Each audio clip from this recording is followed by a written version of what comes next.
नमस्कार विद्यार्थी मित्र आजच्या भागामध्ये आपण टायपिंग एक्झाम कशा पद्धतीने असते आणि त्यामध्ये कोणकोणते विभाग असतात, त्यानंतर त्यांचं गुणांकन कसं असतं हे आपण पाहणार आहोत. आपल्या ज्या टायपिंगच्या एक्झाम आहेत त्या Maharashtra state council of examination म्हणजे महाराष्ट्र राज्य परीक्षा परिषद यांच्यामार्फत घेतल्या जातात. त्यामध्ये आपला जो कोर्स आहे त्या कोर्सचं नाव आहे GCC-TBC म्हणजे government certificate in computer typing basic course. ह्यामध्ये 3 भाषा शिकवल्या जातात, इंग्लिश, मराठी आणि हिंदी. इंग्लिशमध्ये आपल्याला एकूण 4 विषय असतात, 30, इंग्लिश 40, इंग्लिश 50 आणि 60 WPM. मराठीमध्ये 2 विषय असतात, 30 आणि 40, आणि हिंदीमध्ये 2 विषय असतात, 30 आणि 40. आता एकूण गुण आपल्या जे आहेत ते 100 गुण असतात. त्यामध्ये ऑब्जेक्टिव्ह म्हणजे वस्तुनिष्ठ प्रश्न हे 25 असतात. त्यानंतर संगणक टंकलेखन प्रात्यक्षिक म्हणजे कम्प्युटर प्रॅक्टिस यासाठी 35 गुण आहेत. आणि गती उतारा म्हणजे स्पीड पॅसेज ह्याच्यासाठी आपल्याला 40 गुण आहेत.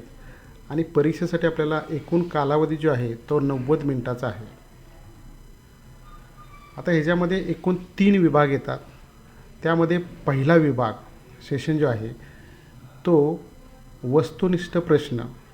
ह्याच्यामध्ये आपल्याला 25 प्रश्न येतात. त्यासाठी वेळ जो आहे तो आपल्याला 25 मिनटं असतो.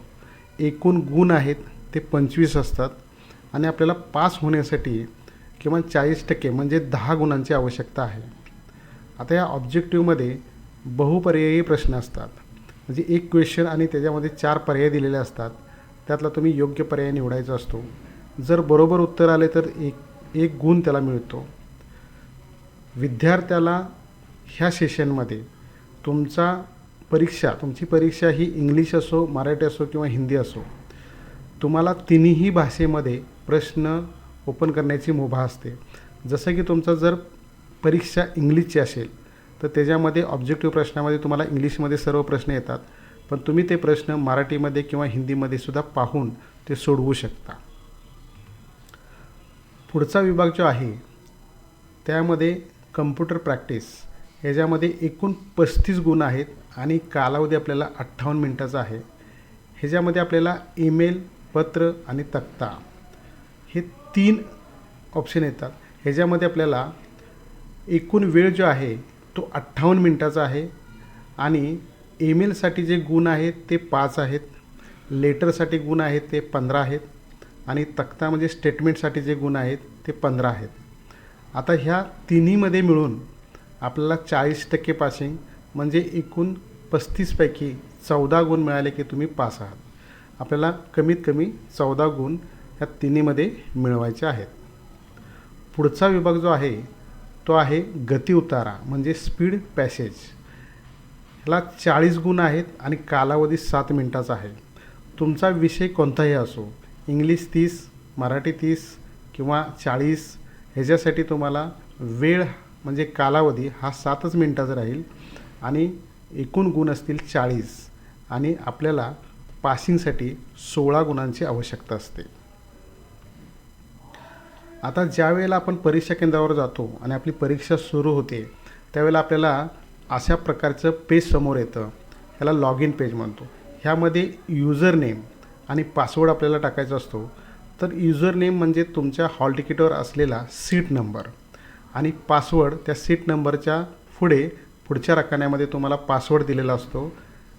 आता पूर्वी हा पासवर्ड आपल्याला कॉलेजमधून घ्यायला लागायचा, एक्झाम सेंटरमधून घ्यावा लागत होता, पण आता हॉल तिकीटवरच तो प्रिंटेडमध्ये येतो. तुमचा सीट नंबर हा तुमचा युजर नेम असेल आणि त्याच्या समोरच्या रकान्यामध्ये तुम्हाला पासवर्ड परीक्षा परिषदेने दिलेला असेल. तो योग्य प्रकारे पाहून तुम्ही लॉग इनवरती क्लिक करायचं आहे. लॉग इन केल्यानंतर तुम्हाला अशा प्रकारचं पेज दिसेल. त्याच्यामध्ये तुमचं संपूर्ण नाव, सीट नंबर, सेंटर कोड, त्यानंतर तुमचा इन्स्टिट्यूट कोड, इन्स्टिट्यूट नेम अशा प्रकारे संपूर्ण माहिती दिसेल.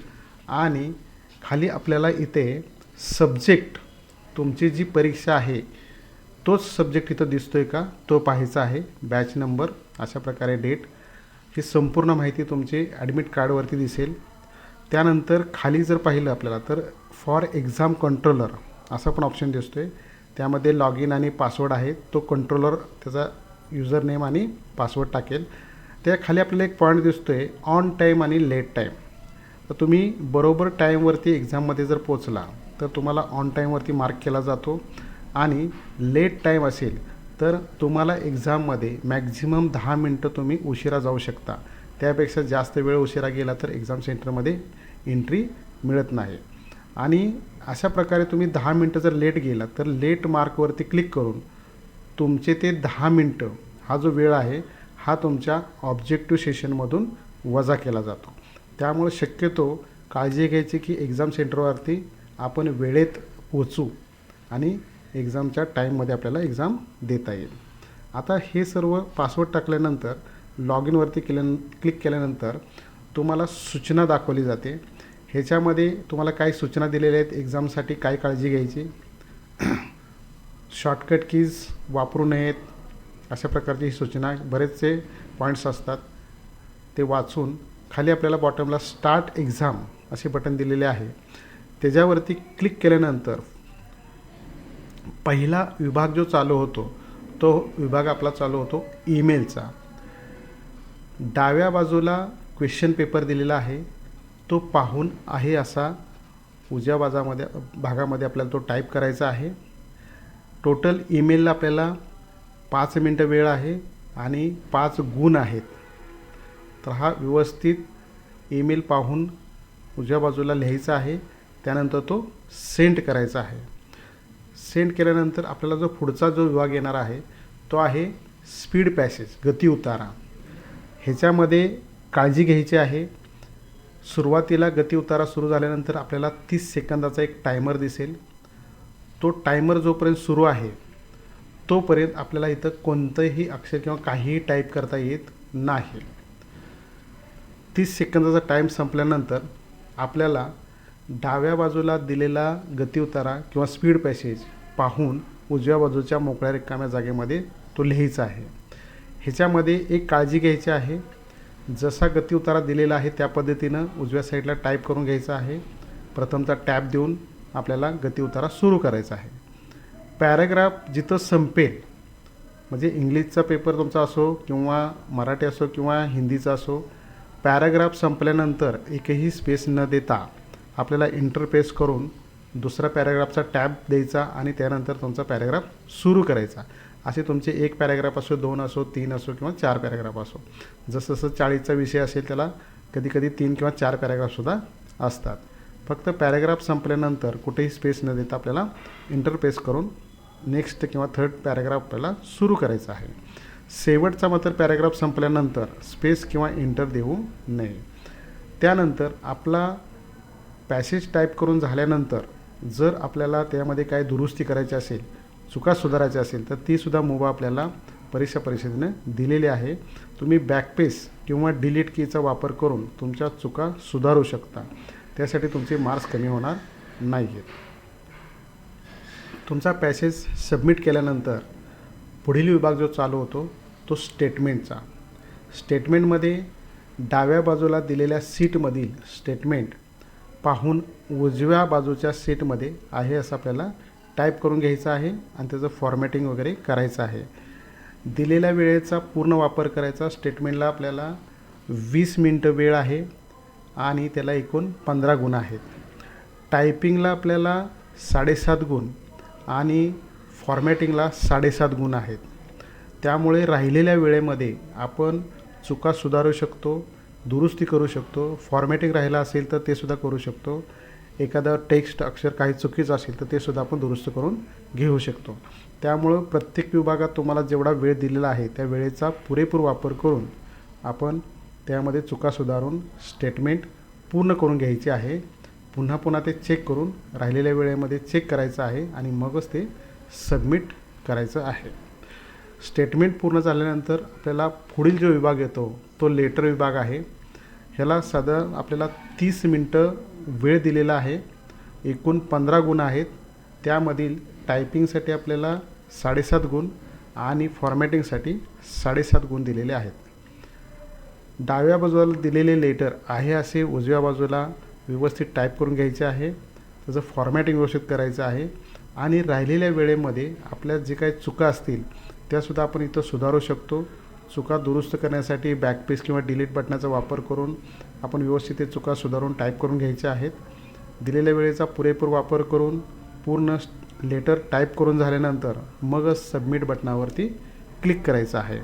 जरी तुम्हाला वेळ कमी पडला आणि तुमचं फॉर्मॅटिंग करत असताना किंवा पूर्ण करेक्शन करत असताना जरी वेळ संपला तरी ते ॲटोमॅटिक लेटर सबमिट होतं.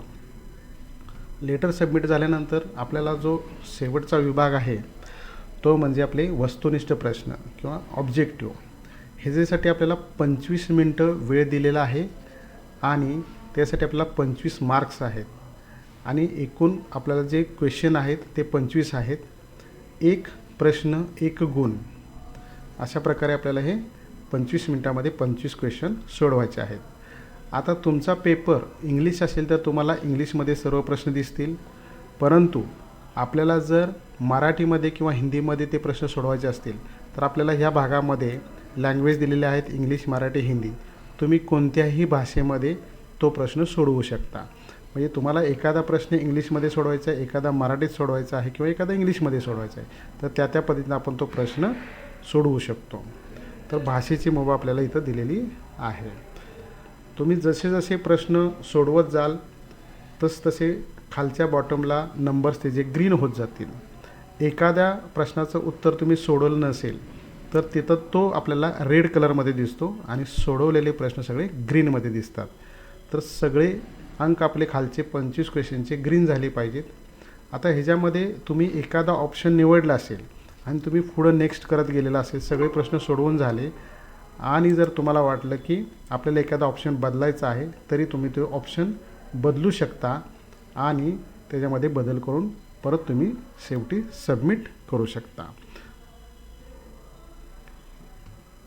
अशा प्रकारे आपल्याला एक्झाममध्ये गुणांकन किंवा वेळ कशा प्रकारे दिलेला आहे तो आपल्याला इथं दाखवला. एक्झामसाठी गुड लक.